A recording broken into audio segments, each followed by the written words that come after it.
Sorry, Andy, but you tried to steal my merchandise from me. Callously, Reese raised his pistol so that the barrel was aimed squarely at the center of Andy's head, and smiled. Goodbye, Andy. From behind Andy, Jael struggled onto his side, watching as Reese raised his pistol to Andy's head. A vague horror pulsed through his body at the sight, and he struggled to his knees. Reese caught the motion through the corner of his eyes and turned his pistol away from Andy, and aimed it instead towards Jael. Shooting out his right arm, Jael wrapped his fingers around the thin steel tube he had used to open Andy's cartridge unit. The end was still sending out a throbbing red light as he aimed it towards Reese. Ignoring the pain in his left side, Jael twisted the base of his device. The red light being emitted changed rapidly in frequency, altering from an indiscriminate pulsing pattern into a highly regimented burst of light. Reese squeezed the trigger of his pistol as the regimented pulsing exploded into a flood, covering the room for a brief second in scarlet light. Reese's eyes started to water almost immediately, his fingers trembling and his muscles aching. With no small amount of effort, he squeezed the trigger of the pistol his arm was no longer able to support. A short, rasping explosion filled the room as both weapons discharged at the same moment. Andy, knocked upon his back, closed his eyes tightly against the sights and sounds. When he opened them again, both Reese and Jael were lying deathly still. Turning his head one way and then the other, Andy could see clearly both of the still figures. Jael lay limply upon his back, laboring to breathe. Reese was slumped against the bulkhead behind him, caught in a sitting position, his eyes open and a look of terror on his face. Trails of blood made their way down from the corner of his eyes onto his cheeks and neck. No matter how hard he tried to move, Andy could not.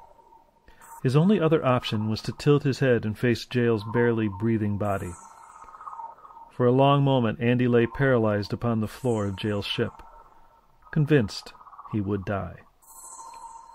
The delirium of the cell cartridge had not yet fully passed for Andy, and he struggled to suppress the images of numbers, symbols, and letters flying through his mind. After some minutes, he became aware of a sound, a shuffling, clumsy noise, and turned to the direction of its creator. Jael had struggled to his knees and was moving towards Andy. A wound leaking blood was clearly visible upon his chest, and as he reached Andy, he coughed a stream of blood over his chin. Without speaking, Jael leaned over Andy and turned his right arm so the open cartridge reader was exposed. Vaguely, Andy started to panic, struggling as much as his body would allow. Jael, seemingly effortlessly, held him pinned to the deck of the ship.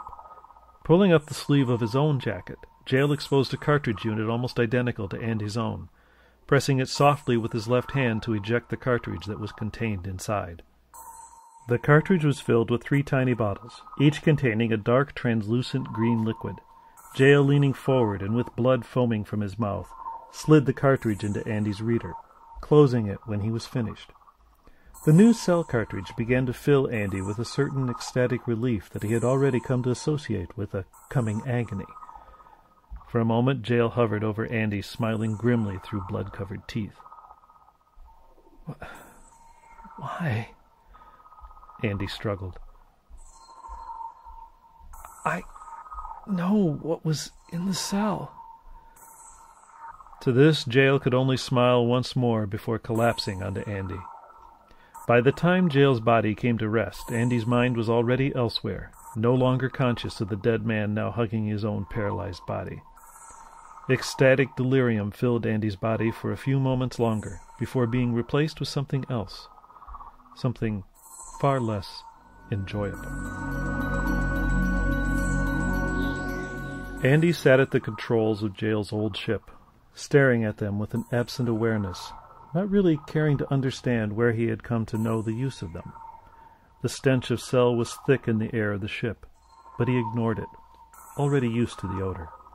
He sat in a simple, upright chair wearing the same white shirt and black tie he had been wearing for days now.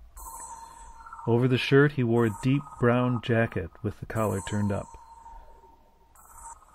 Barely aware he was doing so, Andy wandered into the aft chamber and began fetching himself some breakfast. A simple, tasteless meal. Later he meandered back to the controls of the ship. It had been flying, apparently automatically, for some days now. Checking some instruments and a surprisingly advanced navigation screen, Andy subtly altered the course of the ship, bringing it back on course for its destination. Distractedly, Andy rubbed his forehead. Awareness had been slow in returning, was still some way off, in fact. But he knew now what he had to do. Looking down to a small instrument panel, Andy picked up the half-spent cartridge that was sitting upon it. Raising the cell cartridge to his face, he examined it closely. Something he had done numerous times in the past days, though he retained almost no memory of doing so. Gently, he replaced the cell to the control panel he had lifted it from, and corrected the ship's course once more. He had to keep it safe. He knew what was in the cell.